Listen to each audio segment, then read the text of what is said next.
Hey guys, Tim Cooper calling. Just wanted to let you know I'm loving the podcast. Keep it up.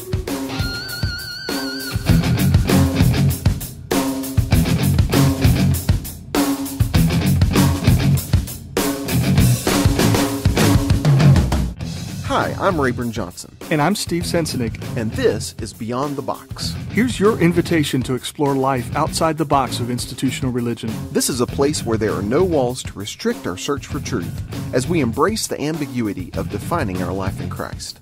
So unbuckle your seatbelt, recline your chair, throw caution to the wind, and get ready for the ride that is Beyond the Box.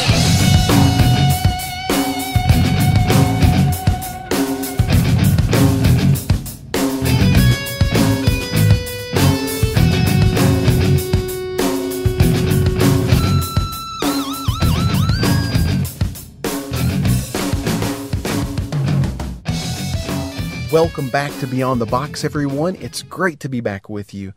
We are now wrapping up our series entitled The Slavery of Death. This is part 3 in a 3-part series. And I want to encourage you, if you didn't listen to part 1 and 2, you probably want to go back and do that so that you can listen to all 3 parts in order. I think it'll make a lot more sense for you. This is a 3-part series that's kind of an encapsulation of a 31-part blog post series that you can find at Dr. Richard Beck's blog, Experimental Theology. This Slavery of Death series really gives you a ton, in my opinion, a ton of food for thought. Really wraps up a lot of loose ends for me, and I hope you guys have enjoyed it half as much as I have, because I've had an absolute blast talking with Richard about these topics. Great stuff. Richard, thanks once again for taking the time to do this. I hope you'll jump over to Richard's blog and read all 31 parts of this series. Hopefully this 3 hours that we recorded is a good, at least introduction or abridgment of the thoughts that he's expounding on the blog. So I hope you guys will really enjoy it. This is part 3 entitled Perfect Love Casts Out Fear. And in this one, we really try and kind of ask the so what question. You know, from part 1 and 2, from the denial of death, the sting of death is sin. Okay, I get this, but what's the big deal? What's the implications? What does this mean for the believer in Jesus? And we really try and kind of talk about that and maybe explore some possibilities as to how we might apply this information on a day-to-day basis. So I hope you guys are going to enjoy this. Perfect Love Casts Out Fear with Dr. Richard Beck. All right, we are very pleased to be joined by Richard Beck again on Beyond the Box. Dr. Richard Beck is the chair of the psychology department at Abilene Christian University in Abilene, Texas. We are right now smack dab in the middle of a series on the slavery of death, which is a series of posts that you did on your blog, 31 posts. Man, 31 posts of absolute theological greatness. Loving the stuff. Get yourself some theological goodness at experimentaltheology.blogspot.com with Dr. Richard Beck. Richard, thanks so much for joining us once again. Really looking forward to the conversation. Good to be back. You know, we talked in parts 1 and parts 2 about part 1, just kind of introducing this whole idea of the slavery of death. The idea that that our fear of death goes beyond just simply being scared that at the end it will die, but really that there's this neurotic fear which makes us think that our life has no significance, no meaning. And therefore from that part, we went into the denial of death, some of Ernest Becker's work, talking about how the problem with being enslaved to the fear of death is that we tend to wrap our lives into serving the powers, the principalities and powers of this world, by giving our lives to cultural heroics, to projects that really at the end of the day won't outlast us by very much, if at all. And then you really got into, Richard, in the last segment, talking about how that really leads us into conflict with other ideological systems. Ernest Becker's book, Escape from Evil, where he really talks about how the denial of death is a problem, because so many times, you know, when you read the denial of death, in some ways, to be honest, you don't feel the better for it at first. And, you know, you're kind of like, what's the big deal? You know, why does it matter? Why does it matter that I'm kind of covering over death? Why does it matter that I'm giving my life to something to distract me from the fact that at the end of it, it's really not even going to matter? But when you really begin to look into the inner workings of this thing and you understand that it really does matter, because wars are started, arguments are started, fights are started, and really all of the conflicts that go on in our day-to-day lives really all come back to these death anxieties of our cultural conflicts and our ways of dealing with death, of those systems coming into conflict. We talked a lot about that on the last podcast, and in this podcast, we're dubbing this one "Perfect Love Casts Out Fear," which sounds a lot like a verse from 1 John that I think I've heard before. And we kind of want to kind of help our listeners to understand, okay, we've seen the problem. Now, what's a solution? What's a positive way that I can live in light of death without giving myself over to the slavery of the fear of death? How can I live in the freedom that Christ supposedly bought for me by subjecting himself to death? So you start this part out in talking about martyrological identity.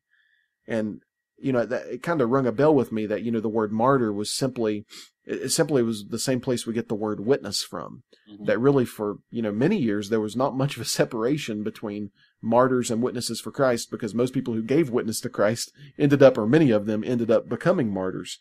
Can you talk a little bit about this martyrological identity, though, and how it differs from how some people might misunderstand this term and think it to mean martyrdom? Right. Well, I mean, I think, martyrdom is, it may be one path it could take. And when I posted this, I think a lot of people kind of thought I was calling for people to become martyrs or whatever. but mainly what I'm trying to point to by grabbing that term martyr is Jesus's. Well, I think most of us are probably familiar with Dietrich Bonhoeffer's The Cost of Discipleship. When Christ bids a man, he bids him come and die. That's all I'm trying to capture with that there is a call. There's a regular refrain in the New Testament that we are to die, and that somehow this dying moves us into, we experience resurrection on the other side of it. And so that idea of learning how to die, and then on the other side, and that's a scary prospect, dying, but finding love and resurrection, freedom on the other side. So Jesus says, if a man's going to follow me, he must, take up his cross and follow me. So that's Jesus's way of describing the martyrological identity. You must die. But what I really do to kind of connect it with this idea of self-esteem and the stuff we talked about in the last podcast is Paul's discussion, where he kind of ticks off all of these things that could have maybe been to his credit, a cause of boasting. And he says how he considers it all rubbish. And in many ways, we often kind of think of that discussion as kind of this works-based righteousness, that Paul said I couldn't. And I don't. The way I'm looking at that is Paul essentially saying, these things, these things hold no meaning for me anymore. And so, in a certain sense, he has died to those pursuits, those ways of kind of achieving significance or boasting, in his word, for self-esteem. And so for me, the martyrological identity is that's kind of the root idea of death, is becoming maybe indifferent to the self-esteem projects of the culture. While everybody's chasing after the self-esteem that you get, as you described, serving the principalities and powers, I become indifferent to those things. The little baubles that the culture dangles out in front of me to chase after, the way it's manipulating my sense of significance or insignificance, which we talked about, is really rooted in an anxiety about my life mattering in the face of death, that we become indifferent to those kinds of things. And when we become indifferent, when those anxieties can't be used against me to push and pull me the way the culture is pushed and pulled, then I become free and available to love others, mainly because these others are not a threat to me. It doesn't matter if they're dressed better than me or they have, it doesn't matter if they're more successful than me or bigger house or bigger car. I just don't, until in the language of Paul, he says, we no longer consider people from a human point of view. And I would read that as we no longer evaluate people through the self-esteem projects of the culture. That's not how we evaluate it. That's a good translation of that. I really like that. Yeah, so it's really all to do with kind of getting out from under the world system. Right, dying to it. Dying to the world system. Yeah. Right. That it sounds a lot like that Romans 12 thing, don't be conformed to the system of the world, but be transformed by the renewing of your mind. Renew your mind to understand that it really all is rubbish, like Paul said. Just count it all a pile of crap and realize that your life is only found in God. That whole eccentric identity that we talked about in podcast 2. And I think that what's different about that is, what you and I have just said here has been said many, many times. I think the different twist is that I'm trying to argue that move to die to the world is inherently about overcoming these neurotic anxieties that we have. I think we tend to think we die to the world, meaning, I'm not as materialistic or those kinds of things, but it's like just blowing your nose when you got the flu. You're just treating the symptoms, unless you get to the root. Why do we have a need to conform? Why are we so desperate for other people to approve of us?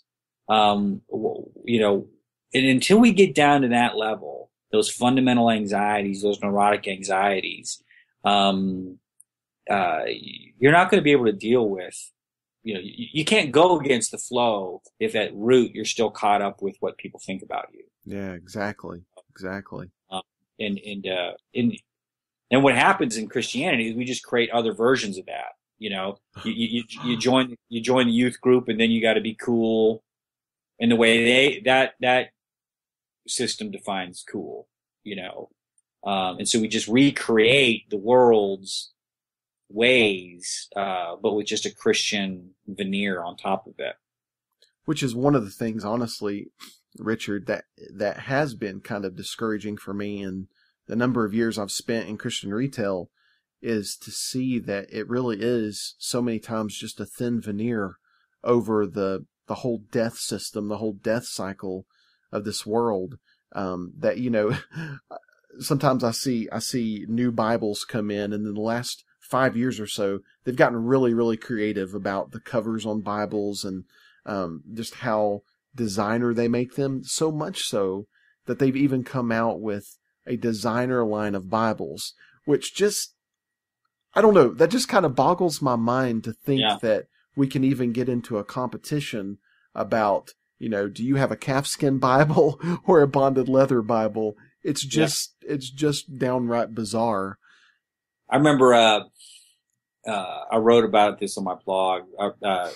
My son had kind of like a children's Bible, middle school Bible, and he's he's going into high school next year. So I was like, we need to get you something a little bit more appropriate for a teenager. So we went to our local Christian retail store, and we're in the back and looking at all these Bibles, and you pull out these teen Bibles, and it's all these hip kids, and they're dressed cool, and you're like, it's exactly the same thing, right? I mean, you buy this stuff and you can be cool too, which is just the serving that cultural idol, that you're going to be hip and cool, and I don't know where that is found in the Bible. That I don't know the chapter and verse for that one. The disciples of Jesus will be really cool. I've noticed that when you walk through like your Christian music, your music section at your Christian bookstore, most of the artists are just very attractive. I mean, it's really kind of disheartening when you look at these covers and realize, okay, part of the message of this Christian music is supposedly that it doesn't matter what you look like on the outside, that God looks at your heart. He doesn't look at the outward man. And yet they have on like 17 layers of makeup and really well done hair and super nice clothes. And I don't know, to me, it's sometimes, if you can say it this way, it's almost the greater sin to use the cultural veneer and slap the name of Jesus on it than it is just to go ahead and get involved in the cultural heroics of our society and leave God out of it. Yeah, it might just be more honest to just, Yeah, exactly. Yeah, that makes sense. Jesus, and you quoted this in your series, which really all of a sudden it just made more sense to me, where Jesus says, what does it profit a man to gain the world but lose his soul? So it seems to be that there's two ways to construct our identity you talk about in the series. There's the way of gaining the world, and there's the way of the cross. There's the way of giving up your life so that you can actually find real life. Mm-hmm. And it seems like so much of what you're doing in this series is helping us realize what real life actually is, what it really means to live versus living for the idols of our culture. Yeah, I think, and I think that's the hard choice. That at any given moment, I have that choice in front of me, and to not choose the world, again, is to go against, the whole almost worldview. It's hard to even know that you're susceptible to it. It's like that old. David Foster Wallace had an essay, a commencement address, and he told a joke about how there's these two fish, young fish swimming in the water, and this old fish swims by, and the old fish looks at the two young fish and he says, "Hey boys, how's the water?" And then he passes by, and then the two little fish look at each other and go, "Hey, what's water?" And the point being is, I think that's the way the cultural worldview is. We don't realize we're swimming in it. We don't realize how it's the air we breathe. It's everything around us. And so to quote unquote deny the world, right?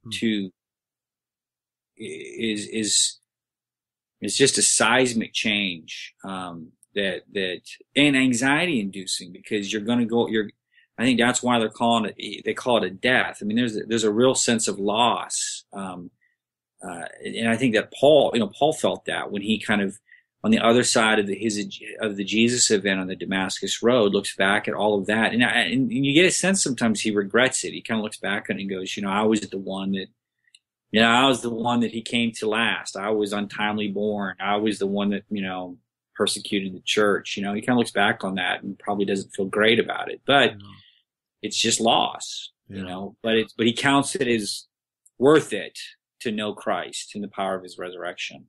Yeah.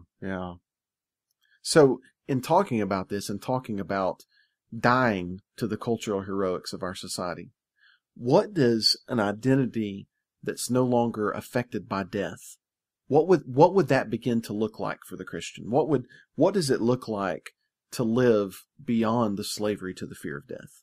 Mm-hmm. The one thing I talk about is that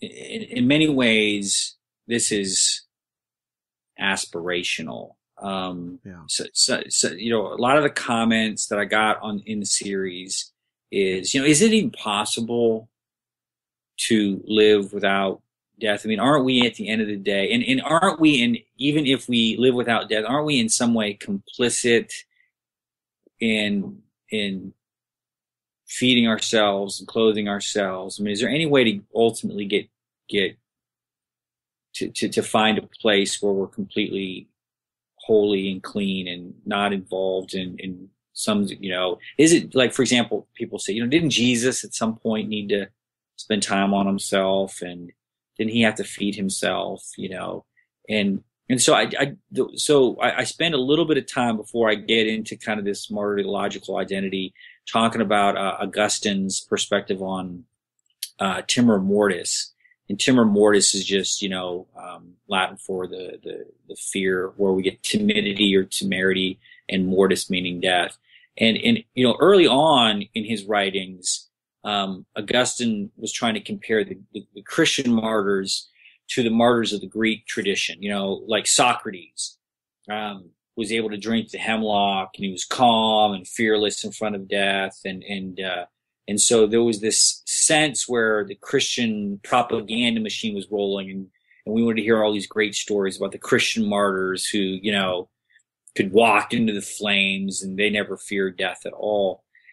But he eventually began pushing back on that idea as time went on, and he eventually lands and says, you know what, it's okay to fear death, because you recognize that life is a gift, and life is precious, and so in one sense the fear of death is just simply the valuing of life, and even your own life as a gift, because if you take this to one illogical extreme, people are saying, well, if you become completely fearless about death, then you know, why wouldn't you just commit suicide? Or why would you not become, you know, we have suicide bombers in our world. So, you know, we see kind of pathological martyrdom going on there. And so one thing I want to say is that the ideal here isn't necessarily this person that is indifferent to life.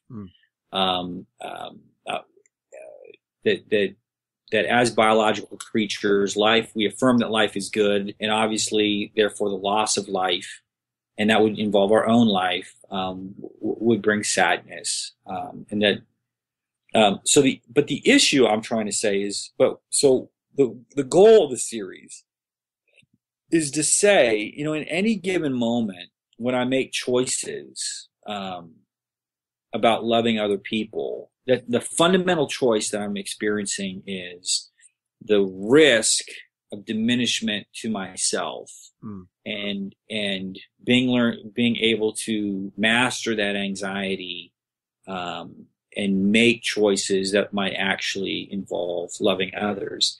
So, I mean, very concretely then, right? It involves getting involved in the lives of other people. And anybody who's remotely tried to start opening their lives up in a loving way to other people, start realizing that these other people begin to demand things from me, time and attention and money, and we start having to make these choices. You know, am I going to sacrifice time with my family to be with these people? Am I going to let these people into my home? Should I sell things that I own so that I can help these? I mean, we're immediately going to start facing these worries about resources and how it all at the end of the day affects me. And at that moment, I'm not given any recommendations about where that line should be drawn. And Christians have drawn the line.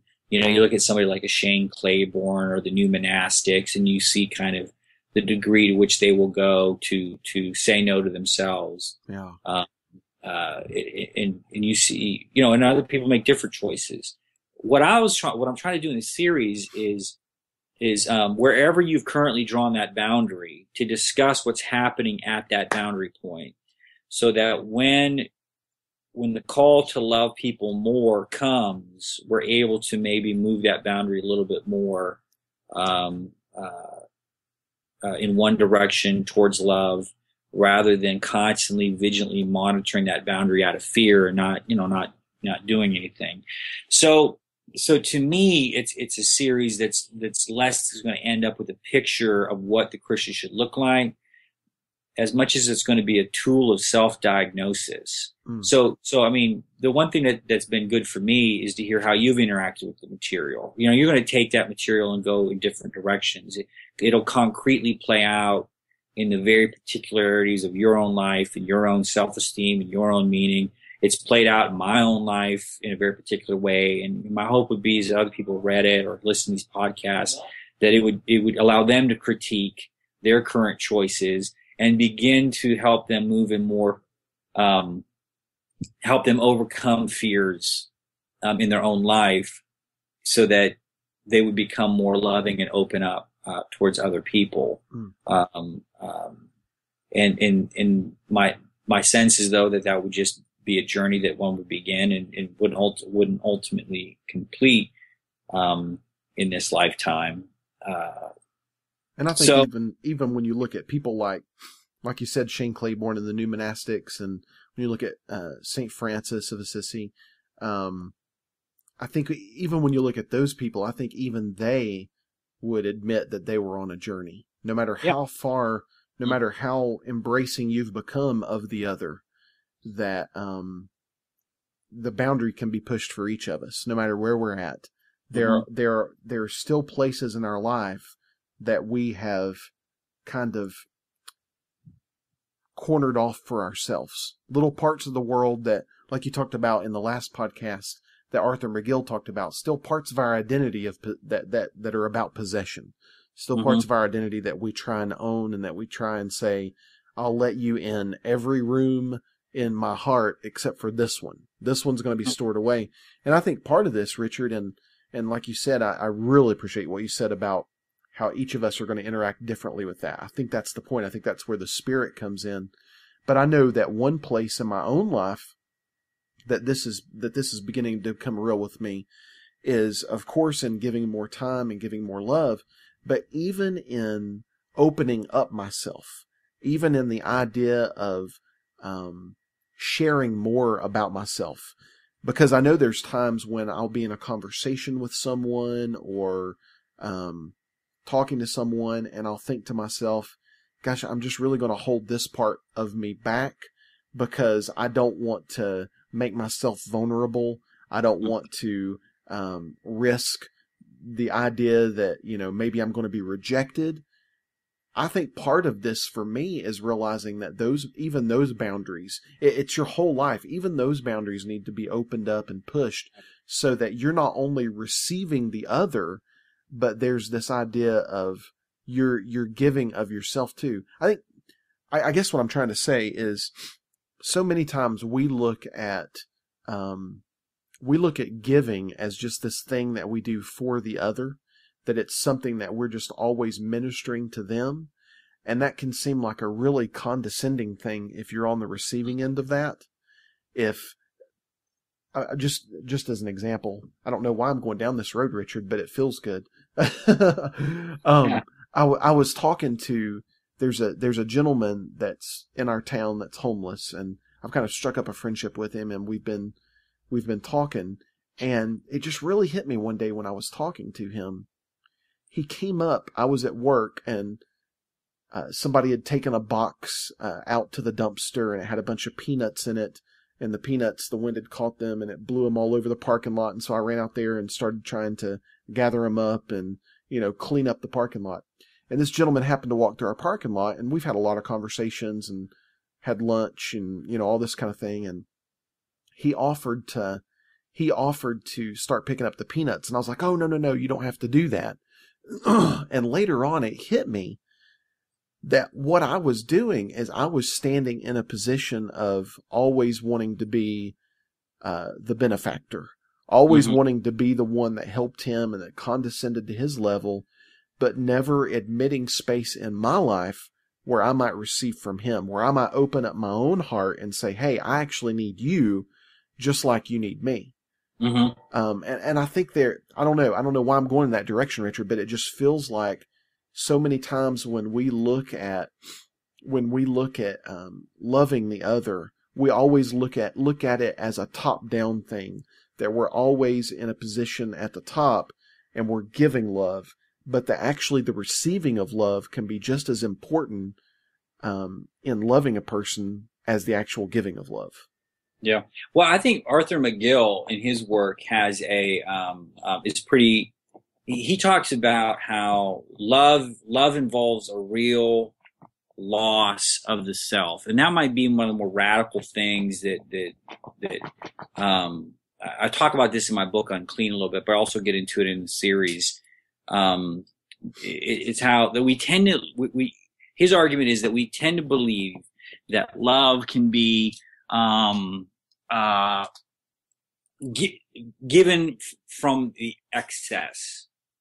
That we have this boundary where we're self-possessed and we own everything, and then if there's anything left over, anything extra, then I can give that to the needy or the church or somebody else. And his argument is that that's not love. That's not a real reciprocity. That there's no real vulnerability. There's no real risk there. at all. And so listen to what you're saying. It is about the hierarchy, but I also think it's about the sense that that's what's going on here is that we're still trying to own our identities, and therefore our love becomes limited, because that means we can only give what we can spare. And so I think of Jesus and the widow with the two mites, right? He looks at all these people and then he says, she gave more than anybody because these people gave out of their excess. She gave all she had. And what does that mean? She put herself at risk. She gave everything away. And that's what we talked about, that eccentric identity. And therefore is resting, trusting that God would catch her. And I think that's the one thing that we really, really are afraid of. We don't want to fall and not have somebody catch us. So we don't ever allow ourselves to fall. And so what happens is church becomes these autonomous people who don't really ever fall and catch each other, because nobody wants to risk falling and hitting the ground, But that's kind of what, like we talked about in the last podcast, with Jesus on the cross, when he gives his spirit away, he's trusts that he'll get caught by the Father. And so I talk a little bit about that in the series. About the other thing I don't want to say is that I don't want to. This is kind of a classic other Protestant mistake, is that I'm trying to paint the picture of what an individual Christian must do on their own. I say at one point in the series that God doesn't want you to be Atlas, to lift up the entire world all on your own. Your love will sustain the world. What he's asking you to do is participate in a community of love where there is mutuality in relationship, and that I care for other people and then I learn to let them care for me. So the idea of the at-oneness, or the koinonia of the early Christian church, you see at the end of Acts 2 and Acts 4, that love, this love we're talking about, this dealing with my anxieties, are best seen in being in a part of a loving community and not just I myself. Because you're right, if it's just up to me and I expend in loving others, I'm eventually expended. I'm eventually used up. And that's kind of the main critique I often get when I walk through this material, is like, well, at some point I'm going to have to say no to other people. At some point I'm going to have to say no, because I have to rehabilitate myself. I have to get my own rest. I have to have my own retirement. I have to feed my own kids.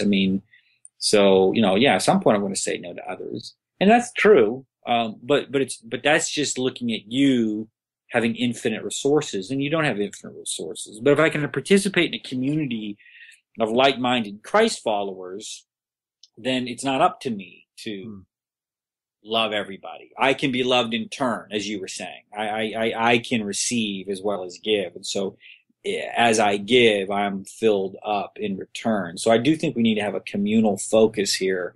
Otherwise, you're going to hear this as being kind of really unworkable, I think what you're saying about, and I definitely want to get into what you're talking about with the community a little bit too in a moment, but I think what you're saying with the safety net thing, the idea that we can't give because if we can only give to a point, because if we go too far, who's going to be there to catch us? Where's our safety net?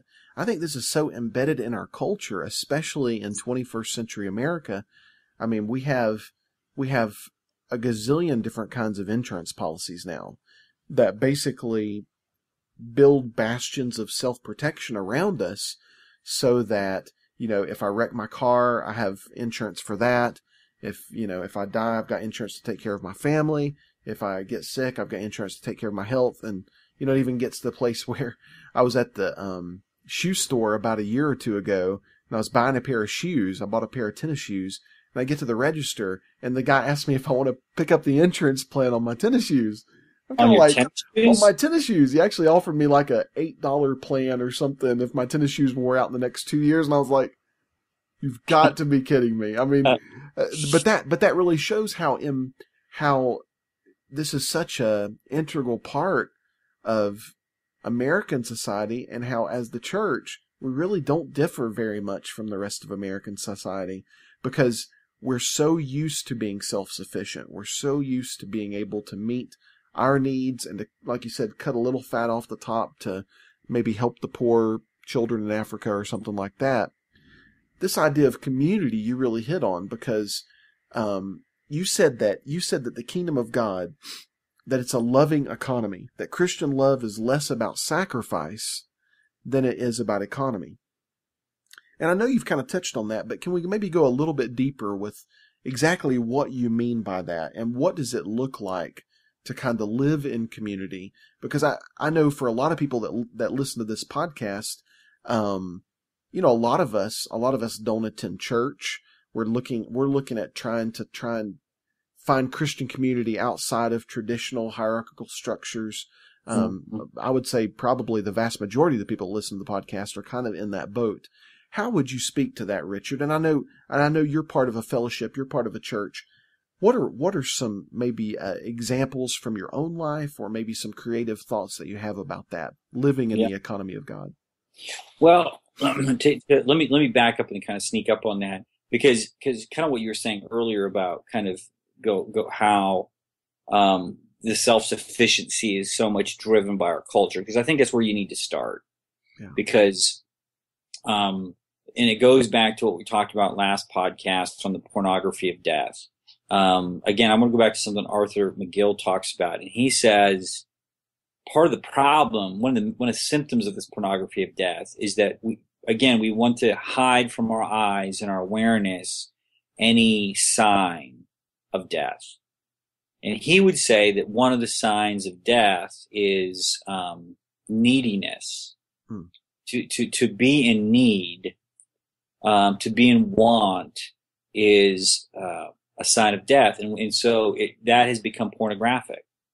And I think that's one of the biggest things that struggles with contemporary churches. And I think one of the reasons why people don't like, they hear people who've been unchurched, one of the reasons they don't like going is because it seems fake.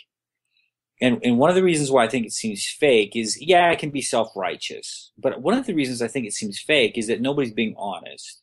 Nobody's being honest about their own neediness, because it's considered to be, in our culture, shameful.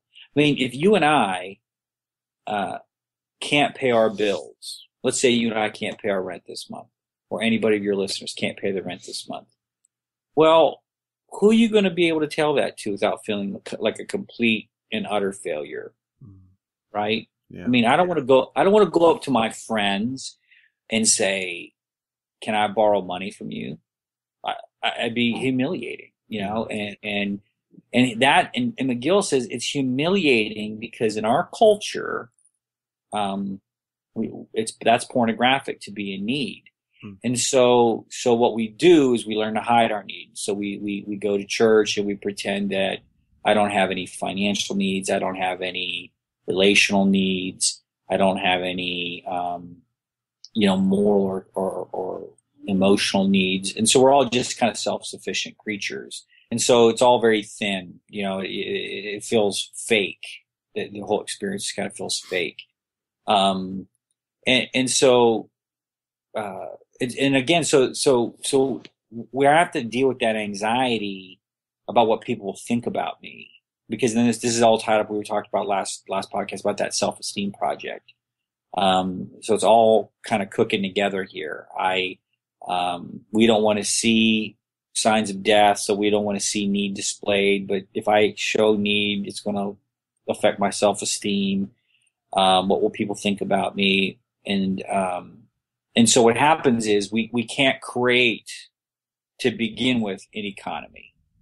We can't begin to create a community of reciprocity and mutuality and sharing, because everybody's committed to this kind of fear-based denial that everything is okay. McGill says that the dominant ethic in American society today is to be fine. To be fine. Yeah. So when people ask you, "How are you doing?" I'm fine. You got to be fine. I mean, you have to be fine. Yeah. And if you're not fine, then what the hell's wrong with you? Yeah. That you're not fine. You should work harder, or you should, be more, you're blamed for not being fine. That's the biggest sin in American society, is that you're not self-sufficient. And so consequently, there's no economy. There's just isolated individuals trying to do it all on their own. So I would say to create, and I think for your listeners that aren't affiliated with a church, I think if they said, if I actually saw a community that was authentic and that was willing to, for a moment, say, you know what, I'm not fine. I'm not fine. And that other people were willing to step alongside and say, I'm not fine either, but together, we can do this together. I think they would come back, right? I would think they'd say, I'd be willing to be a part of that community. I really don't think the problem is that people don't want to be in community. I don't think that's it at all. I think it's exactly what you're saying. And I think part of it is this, I think the whole hierarchical structure tends towards this, because the one guy at the top sets the example. Mm-hmm. He's always fine, and therefore you're always fine. He has all the answers, therefore you should have the answers. And it's almost like this, I think that's what a lot of the rebellion, at least maybe in my generation, or I don't know, that I'm seeing now, is this idea that there's a guy at the top, or a woman at the top, or whatever, or even a little group at the top that has all the answers, that doles out the resources. I think so many people are tired of pyramid Christianity, top-down Christianity. And I don't know many people that would say, if I found a community that looked like what you're talking about, where there is a actual egalitarianism and an actual openness to giving and receiving, not just finances, not just needs being met, but even within the context of our meetings, that I recognize, like the whole 1 Corinthians 12 and 14 thing about, that when you come together, each of you has something to contribute. Right. I think those kind of communities are very attractive. I just think they're so darn few and far between. No, I agree. And I think that's the big challenge is finding a place. Because to be honest, it's just hard. It's hard to, the finding of the place is hard, to visit, to go through the awkwardness of visiting that new church or checking it out and going through are you visiting? Are you new? It is a huge burden. I feel great sympathy for people out there trying to find, who just can't, they just don't have the stomach to do the searching. There might be these communities out there, but I admit that there are few, and so therefore it's hard to find them. In that sense. Yeah. But let me go back to that thing about hierarchy you're talking about, because whenever you're going to see those kind of top-down bureaucracies, again, that's a classic sign that of principalities and powers, because what you're seeing is this huge infrastructure built up to serve the institution, right? The survival of the institution, the health of the institution is what's primary.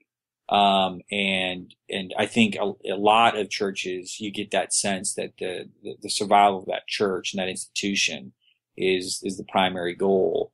But again, that's the same thing we talked about last podcast about how, you can spend your whole life serving those institutions but they're also just created things. That's when you begin to realize that so many churches really are just part of the principalities and powers. That they're the religious version of our cultural heroic system. That, I think what you're saying is right on. It's the whole thing of you feel like you're giving your life to an institution in the name of God, and you get to the end of the day, and like you said, you're alone at night, or you come against an existential crisis, and you're going, man, this really is for naught. This really, 87 cents of my dollar is going to pay for this guy's 401k and his parsonage, and, that leaves 13 cents to actually go to anything we say we believe as a body. I think that's what's so unattractive for so so many of us out there, is just seeing that it's hyped and it's talked about so much, but it's so rare to actually see it lived. And hopefully, I think with people like you mentioned, Shane Claiborne and the New Monastics, I don't know that, I'm like you, I don't think there's a silver bullet, and I don't think there's a model Christian, so to speak. But I appreciate people like that are saying, hey, we're going to live in an egalitarian community with people that have masters and PhDs and people that don't have their GED yet, and those people are going to be just as important. And I don't know how that happens on a greater scale. And I don't know what that looks like in my own life, but hopefully for our listeners, this is something that can even prod our thinking and saying, hey, this is something that we need to work towards. Because I'm like you, sometimes we don't even know we're swimming in water. Yeah, right. Yeah. Yeah. Well, one of the things that, one positive recommendation that I think, and you mentioned it earlier about that homeless man you were talking about is one thing I've been trying to experiment with in my own life is friendships. We often think of trying to save the world through programs or money, and I'm just trying to experiment with just building friendships with people who might be homeless, or I started teaching a Bible study out of the local prison a year or so ago. And again, just another way to kind of get myself out of the normal social circles I'm in and spend life and give a bit of myself to other people. And that seems manageable to me, to think very locally. You're not, we can't save the whole world, but we can at least open ourselves up to the people that come across our paths and welcome them and deal with the anxiety of letting them into our lives, because they will ask. There will be demands put upon us, and love is learning to let go of that fear and exposing and becoming vulnerable to that. Yeah. One thing in talking about trying to understand how do we live this out, how do we walk in love, how do we overcome the slavery to the fear of death. I know we talked in the last podcast about the Deus Ex Machina and the kind of the God as machine, and this idea that God can actually, the word God can actually become so conflated with our culture that we end up serving our culture in the name of God.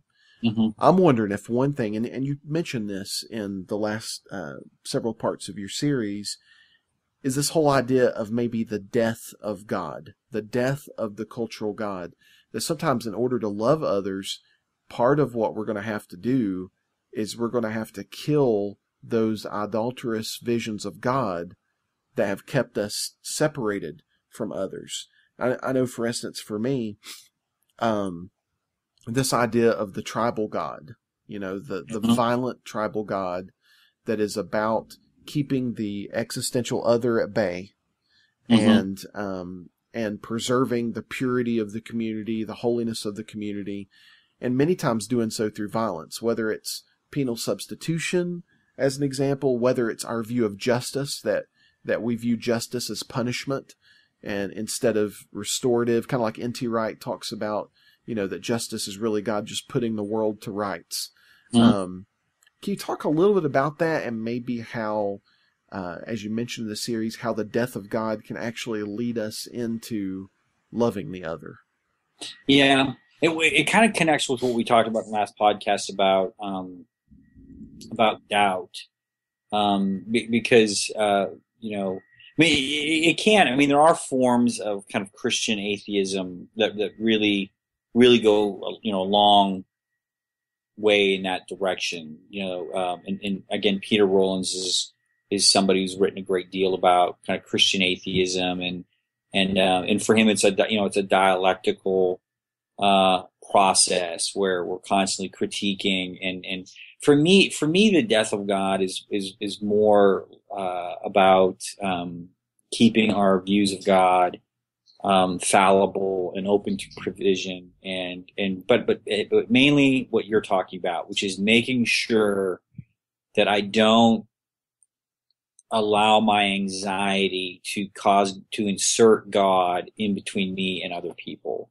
That whenever, and I think that's the biggest fear. And when I'm using God to deal with my own anxiety, and because of that, God becomes a source of conflict between me and you. And so for me, that's, and again, that's usually what the cultural God's going to do, because the cultural God is going to be inserted between me and the other, because God is on my side, not on your side. So whenever God starts being used as kind of helping sort out the sides, that God has to die. And so for me, that's mainly the thing, is monitoring the way God gets deployed. And see, I actually but I don't think you have to go the way Peter Rollins goes that far. Because in the middle of this series, he and I kind of exchanged posts about this particular issue. And one of the things I argued is that although I completely agree with them that makes sense, that somebody might kind of undergo like a real death of God experience, where they just feel God forsaken, and because that God dies, they therefore experience God as love for others, and so God just becomes just identified as the loving of others. And you know it because you've read Unclean, that I'm extraordinarily sympathetic to that position. Yeah. You know, that God is love and mercy and not cultic purity.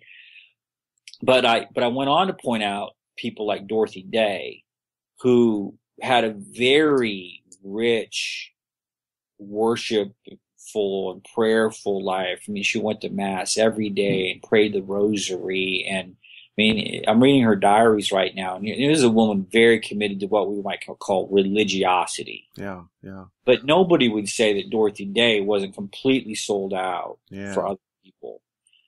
The key for Dorothy Day, and this is what I was trying to argue with Peter, is that she would not insert God in between her and these other people. It was her private. It was the way she sustained her own life. It's the only way she could do the work that she was doing, was go to mass for herself. And I kind of see that with Jesus, right? He would go off by himself to pray, and he would say, if you're going to pray, don't do it out in the street corner, do it in your closet.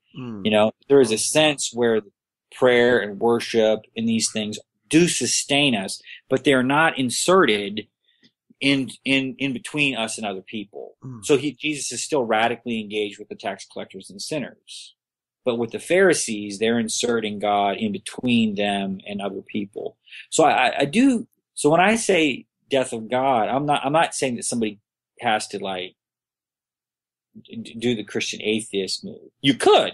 Yeah. I'm not saying. I mean, that's one way one could do it. I am, though, the thing that's most critical for me is the God that is used to denigrate out-group members. Richard, you're like, as you're saying that, there's so many things that are just firing off in my mind and in my heart, that just so many connections are all of a sudden made, because something I've really struggled with, I guess, for the last 6 or 7 months. I've been reading so many things on, the other, and trying to understand, what does it look like? I mean, Brian McLaren is going to be talking about this in his newest book. The subtitle is something that has just went over and over in my mind, is Christian Identity in a Multi-Faith World.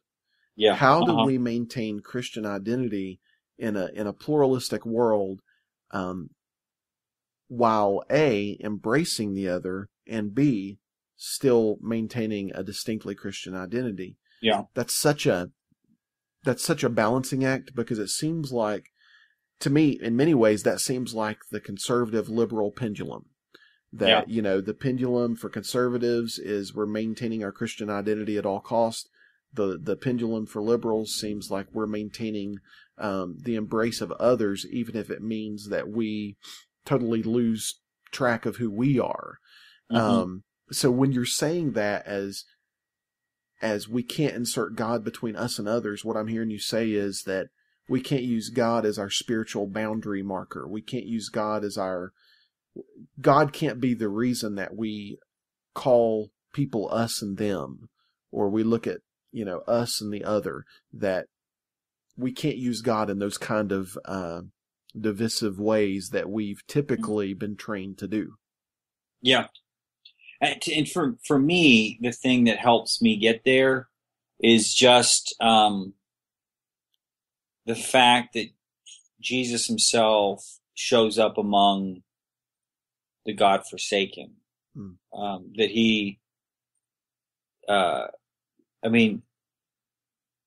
there should be, if you read the Gospels, honestly, you should be suspicious that God isn't on the other side. There's that. It happened to Paul, right? Paul was completely convinced that he was doing the right thing and he's persecuting Christians, and lo and behold, Jesus shows up on the other team, Wow. And you're like, well, if God's going to pop up on the other team, then boy, I got to be real suspicious about even choosing teams. And I think this is we talked a little bit in the first podcast, a little bit about Rene Girard and mimetic theory and his view of atonement, because I think that's what those other views of atonement are trying to do. They're trying to suggest that when we use God to create scapegoats, that's what we need to be saved from.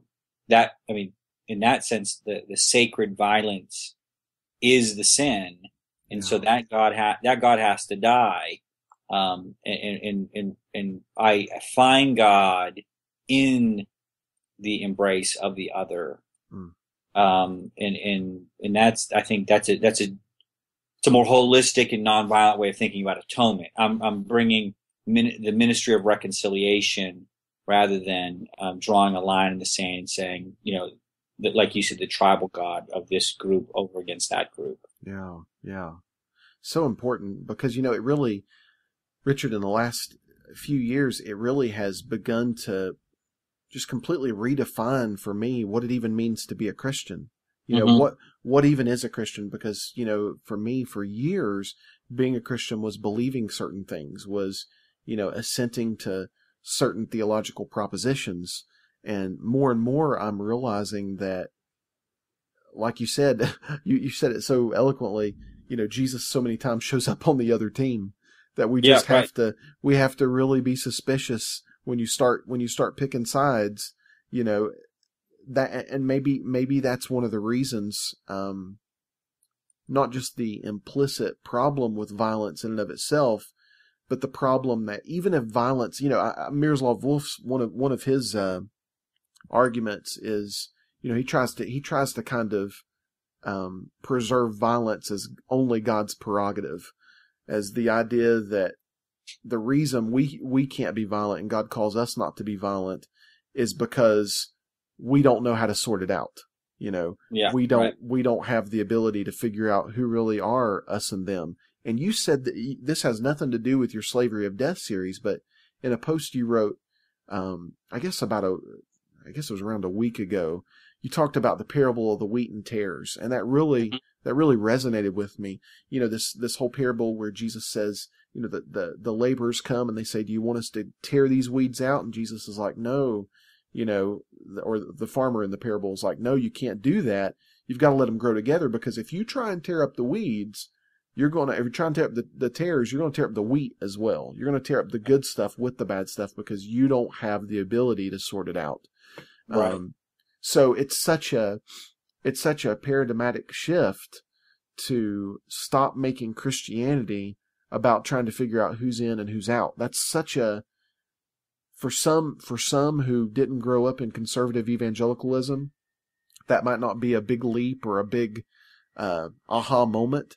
But for me, it's becoming that in what you're saying, is realizing that, oh my gosh, Christianity is actually the antithesis of trying to sort out us versus them. Mm-hmm.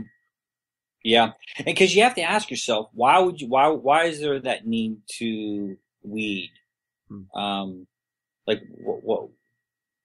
what's pushing so hard that we really got to get that sorted out?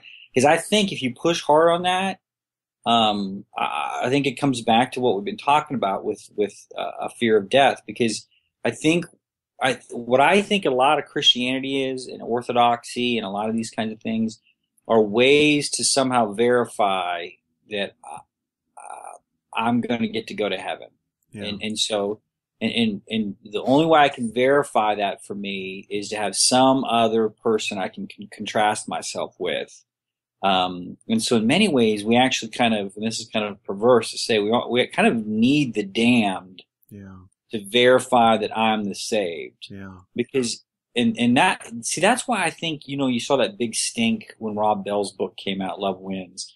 And you say, well, why was there a general kind of freak out? Because there wasn't a ton of stuff that he was saying that like C.S. Lewis hadn't said before. Yeah. Great Divorce World. It's like, so what anxiety? So as a psychologist, I look at it and go, what anxiety is being? What did he poke that? And I think it has to do with that. I think if he's like, well, maybe the line between the saved and the lost, maybe it's not as clear as we think it is. Do you remember that video that went around that kicked off the whole thing? It began with Gandhi. Yeah. No, is Gandhi in hell or not? And I think people freaked out about it because it's like, well, if you start blurring the line, but then how am I going to know if I'm saved? And that's the point, right? It comes back to the need to know for myself. And so it's a very self-interested motive. And so we don't want the goalposts being moved because I know exactly who's in and who's out. Yeah. I know the wheat and the weeds. So don't mess with that, because if you do, then how am I going to know that I'm saved? Yeah. And then that kicks us back to the very first thing we talked about in the first podcast, which is view of God. What's behind that all is this fear that God's, really going to get you in the end. Yeah. Or what? Yeah. And I think that's why, if you really do get to the heart of the series of perfect love casting out fear, you really do have to get to a place where anything that's fear-based has to really die in your view of God, has to die in your theology. Mm-hmm. And that's when you really do have to start questioning a lot of the traditional views we have, penal substitution, the traditional view of eternal conscious torment. All of these things really do, they really do have to go under the microscope and be evaluated. Because otherwise we just end up serving the idol of death without even knowing it in the name of God. Right. To wrap up, Richard, you've talked about, in this series, you hit on something at the very end that you call doxological gratitude. Can you talk a little bit about that and how that helps us to overcome this slavery to the fear of death? Yeah. Well, I mean, it goes back to what we had talked about in the second podcast about the kind of eccentric identity. So one way to think about it is, right, rather than trying to cling on to life and then and be fearful of being dispossessed of it. And not just my physical resources, but like we were talking about in the other podcast, diminishments to my reputation or my self-esteem, the things that cause us rivalry and jealousy and things like that. The success of others making us feel diminished. So rather than clinging to somehow learn to have an open hand, and to receive life as these things as gifts and not as possessions. So I'm trying to shift this from an idea of life as possession, identity as possession, as to something that is gift. And so how do we cultivate the sense that everything is a gift? And so therefore we don't necessarily have to protect it, defend it. Even our own lives. If my own life is a gift, then I'm free to give it away. Now, I'm not saying you would, but in little ways and small ways, you can give your life away. And so how do you cultivate that? That's a huge question. So I focus in on the work of, I forget his name, Kelsey, I think his name is. And he talks about doxological gratitude. So obviously doxology is worship. And gratitude is obviously this experience of gift. So in one sense, this makes sense because psychologists who research what's called positive psychology know that like the happiest people in the world, like when if you go looking for the happiest people in the world, one of the number one traits of these individuals is gratitude. And there have been studies done that if you before you go to bed at night, if you just list 3 things you're grateful for, the research shows that you have significantly better emotional health and physical health. Wow. So that's like cheap therapy right there. Just 3 things you're grateful for every day. But see, that makes sense. I mean, I think if we might not have the biggest house, but if we feel grateful for a house, you don't feel as jealous or rivalrous or, the little things become more important to you and you start feeling blessed. And so where's the worship part come in? The worship part, I think, goes to the issue of the principalities and powers, because worship for me is ultimately about allegiances and ultimately saying no to the idols of the culture. So when we go into worship, what we're trying to say is all of these things that people pursue to get self-esteem, those aren't idols. So for me, doxology isn't about a rock and praise band. It's more about the prophets, the saying no. I think one of my favorite lines from Abraham Joshua Heschel's book, The Prophets, is he says a prophet is one who says no to his society. And that's what I mean by worship. Worship is the saying no to the principalities and powers and yes to God. So it's not just mere gratitude. Because you can be grateful, but still be trapped to the principalities and powers. I'm grateful that I'm so successful. Yeah. I'm grateful that I'm so good looking. I'm grateful that my kids are on the honor roll. I mean, we can be still grateful, but still trapped. And so the way to get out of the trap is to call the cultural heroic system to account.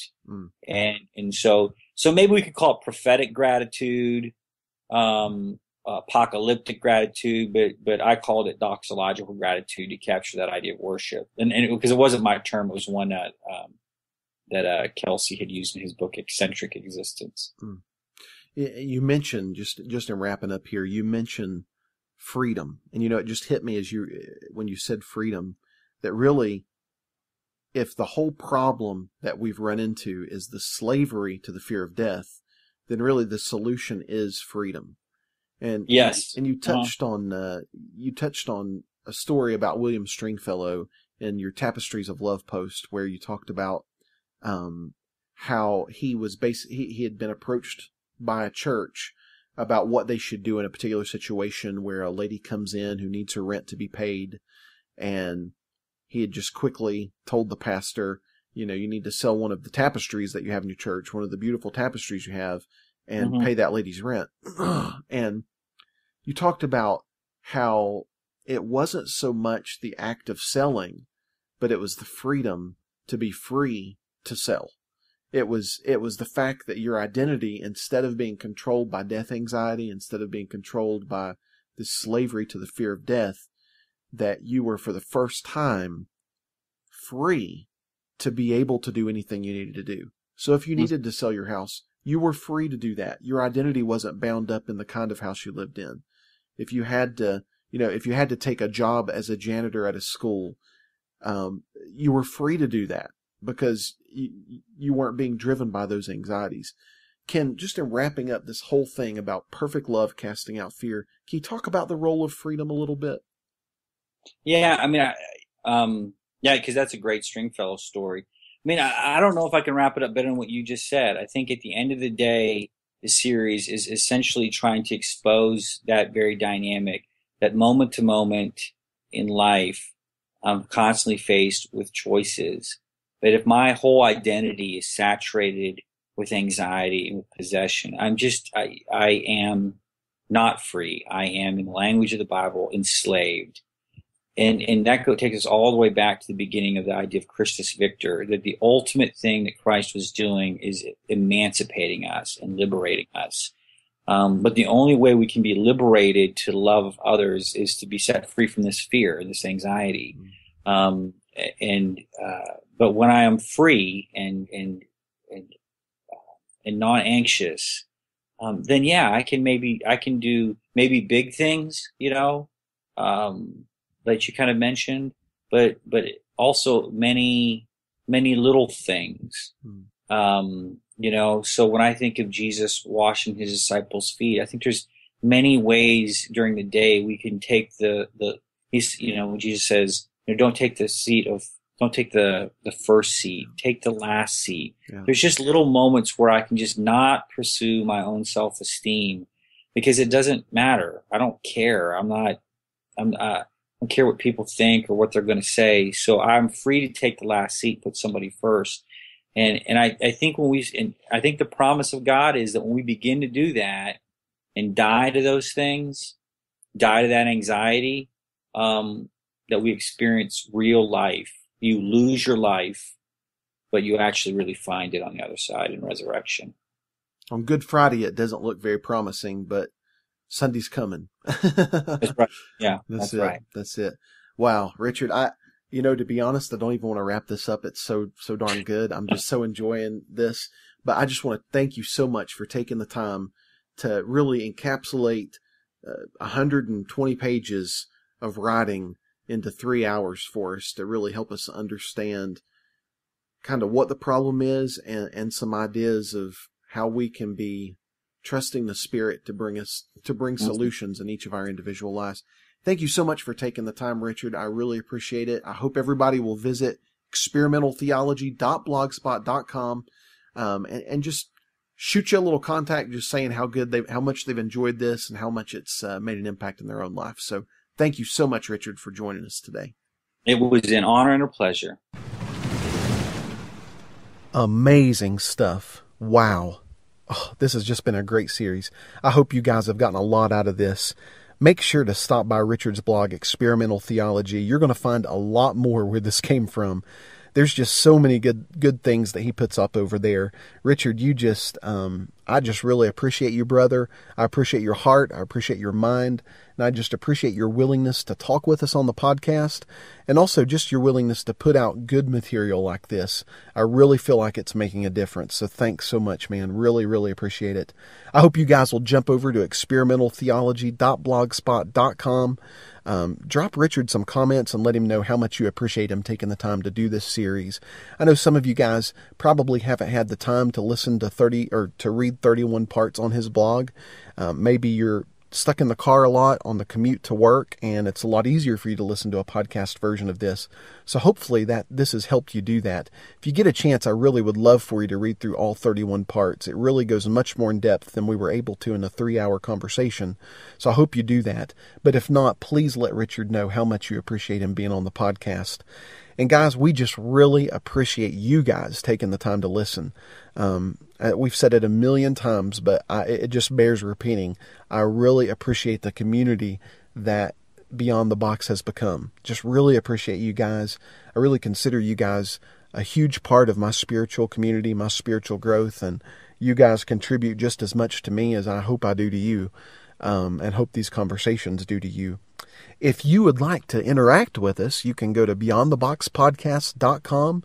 You can put your comments on any post that you see, this one or any previous post. Any questions you have or any comments that you want to say or maybe a disagreement, feel free to put that there. There's also an idea submission page that you'll see at the top of our homepage. You'll see a little link for idea submissions. Drop us an idea there of a future podcast you'd like to hear, either a topic you'd like to hear me and Steve bat around or a guest that you would suggest us have on the podcast. We'd love to hear your thoughts. Also, make sure to visit us on Facebook, facebook.com/beyondthebox. That's a great place that you can interact with a great community of believers who are just totally open to hearing different thoughts and totally, I feel like it's just a great, safe place where you can put things out there that you might have been afraid to ask in other spiritual communities and not be afraid that you're going to be closed down or judged. So please use that. Feel free to start a new thread with a topic that you're interested in or to comment on a previous thread. We would just love to hear you interact with us there. You can drop me and Steve an email if you'd like to. Just beyondthebox at beyondtheboxpodcast.com will get you there. If you want to sign up for our Twitter feed, that's twitter.com/BTB podcast. And last but not least, if you'd like to call us and leave an audio comment, you can do that at 626-24-NO-BOX. That's 626-246-6269. And if you'd like us to call you, you can actually go to our website, beyondtheboxpodcast.com. Look on the right-hand side for a little widget that says call me. Click that and put in your name and telephone number and submit it, and we'll actually call you back and you can leave a message. We would just love to hear from you however you'd like to interact with us. I just so appreciate you guys taking the time to listen, taking the time to interact, and just really look forward to the conversations that this Slavery of Death series will generate. I just really, really hope you guys have enjoyed this. I just can't thank you enough, Richard. Thanks so much. I look forward to more conversations in the future. And until next time, guys, this is Beyond the Box. Have a great week.